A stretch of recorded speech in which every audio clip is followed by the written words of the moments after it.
जय श्री कृष्ण भक्तों। अधिक मास की कथा 12वां अध्याय। नारद जी बोले, जब भगवान शिव चले गए तब शोकग्रस्त उस बाला ने क्या किया। श्री नारायण बोले, इस प्रकार श्री कृष्ण से पांडु पुत्र युधिष्ठिर जी ने प्रेषण किया था। मैं तुमसे उनका संवाद कहता हूँ, सुनिए। श्री कृष्ण जी बोले, जब शिवजी चले गए तब हे राजन, उस बाला का तेज नष्ट हो गया। इससे मैं बहुत डर गई। अब ऊंची ऊंची श्वास चलने लगी और आंखों से आंसू गिरने लगे। उस तपस्विनी बालिका के हृदय में अग्नि सी जलने लगी। अंग प्रत्यंग में धड़कन सी होने लगी। अग्नि से जले पत्तों वाली बेल के समान वह झुलस गई। इस प्रकार कष्ट सहते सहते भगवान ने इसकी मृत्यु कर दी। सर्प जिस प्रकार बिल से निकलते चूहे को पकड़कर निगल जाता है, उसी प्रकार उस तपस्विनी बाला को बलवान काल ने अपने वश में कर लिया।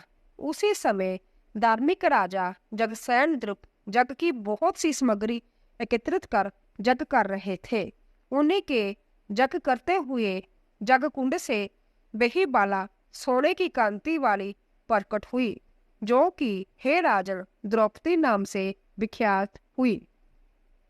जिस द्रुपद कन्या को मत्स्य वैध करके स्वयंवर में अनेक राजाओं भीष्म कनादि को निस्तेज करके अर्जुन ने प्राप्त किया था। कानों में शूल के समान असत्य वचन कहते हुए दुष्ट दुशासन ने जिसे चुटिया पकड़कर खींचा था, हे राजन, उस समय मैंने इसकी ओर ध्यान नहीं दिया था, क्योंकि इसने पुरुषोत्तम मास की अवहेलना की थी।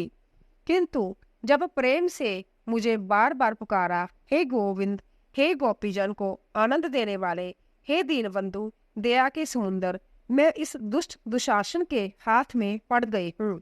हे प्रभु, क्या आपको जय मालूम नहीं है?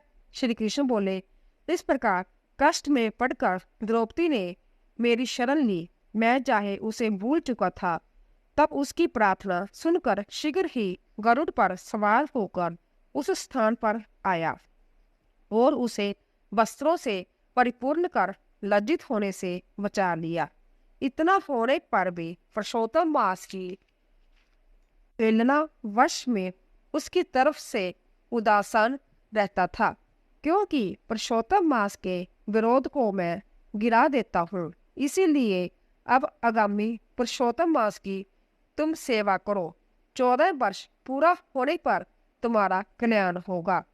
हे पांडुपुत्र, इस द्रौपदी के बाल जिन्होंने खींचे या देखे हैं, मैं उन दुष्टों की स्त्रियों को केशहीन करूंगा। तुम द्रोदन आदि पापी राजाओं को जमपुर बेचकर शत्रुओं को दंड देकर संभ्या राजा होंगे। जो मेरे प्यारे भक्तों को दुख देते हैं, वह नित्य ही मुझे दुख देते हैं। मैं उस दुष्ट की ओर देखता भी नहीं हूँ, उसे जमराज दंड देते हैं। श्री नारायण बोले, श्री भगवान कृष्ण ने इस प्रकार द्रौपदी एवं पांडवों को समझाया और द्वारका जाने की इच्छा से कहने लगे, हे राजन, द्वारकावासी मेरे गृह में व्याकुल है। मैं आज ही द्वारका जा रहा हूँ। श्री नारायण जी बोले, इस प्रकार कहकर चलने को उदत देखकर गदगद हो पांडव बोले, हे जनार्दन, आप हमारे जीवन दाता हैं, आप हमारी रक्षा करें। हे जगतपते, हमें कहीं भुला न देना। हमारे चित्त रूपी वर्मणों को अपने चरण कमल में स्थान दो। वही हमारा जीवन है, आप ही हमारे आश्रय हैं। पांडु पुत्रों के सामने भगवान श्री कृष्ण प्रेम में भरे हुए रथ में धीरे धीरे बैठ गए। पांडव कुछ दूर उनके पीछे चले, जिन्हें श्री कृष्ण ने कुछ दूर जाने पर लौटा दिया और आप द्वारका चले गए। श्री नारायण बोले, श्री कृष्ण के द्वारका चले जाने पर राजा युधिष्ठिर तपस्या करते हुए तीर्थों में विचरने लगे। हे ब्राह्मण, श्री भगवान के प्रिय पुरुषोत्तम मास में मन लगाकर भगवान श्री कृष्ण के वचनों को याद करके अपने भाइयों तथा द्रौपदी से बोले, हे भाइयों, आपने पुरुषोत्तम मास की महिमा तो सुनी ही है। पुरुषोत्तम की पूजा के बिना कैसे सुख प्राप्त हो सकता है। जिस प्राणी ने पुरुषोत्तम पूजन किया वही भारतवर्ष में धन्य है तथा श्रेष्ठ एवं पूज्य है। इस प्रकार पांडवों ने सब तीर्थों में घूमते हुए पुरुषोत्तम मास आने पर उसका व्रत नियम पूर्वक किया। अंत में भगवान कृष्ण की कृपा से 14 वर्ष पूर्ण होने पर उन्होंने निष्कंटक राज्य प्राप्त किया।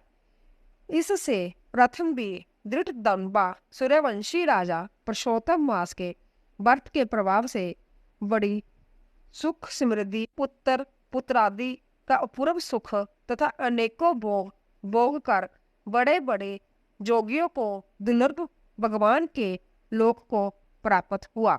हे मुनि, इस मास का महात्म करोड़ों कल्प बीतने पर भी मुझ में कहने की समर्था नहीं है।